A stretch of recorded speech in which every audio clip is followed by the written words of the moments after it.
നാലാം വാർഷികത്തിലെ പ്രോഗ്രസ് റിപ്പോർട്ടിൽ LDF സർക്കാരിന് 100%-ലധികം മാർക്ക്.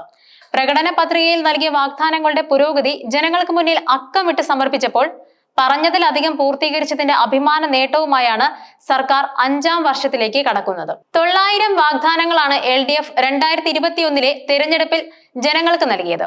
അവയിൽ ഭൂരിഭാഗവും പൂർത്തിയാക്കിയതിന് പുറമെ 100-ലധികം പുതിയ പദ്ധതികളും നടപ്പിലാക്കി.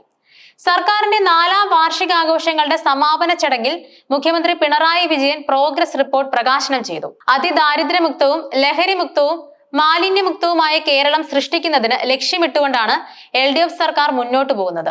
IT കയറ്റുമതി 8003 കോടിയിൽ നിന്നും 24,793 കോടി രൂപയാണ് വർദ്ധിച്ചത്. K-ഫോണിൽ 1 ലക്ഷം ഉപഭോക്താക്കൾ എന്ന നേട്ടവും ഈസ് ഓഫ് ഡൂയിങ് ബിസിനസിൽ ഒന്നാമതായും സംരംഭക വർഷം പദ്ധതിയെ വ്യവസായ മേഖലയെ ബെസ്റ്റ് പ്രാക്ടീസായി ദേശീയ തലത്തിൽ വിലയിരുത്തിയതുമെല്ലാം കേരളത്തെ അടയാളപ്പെടുത്തുന്നതായി.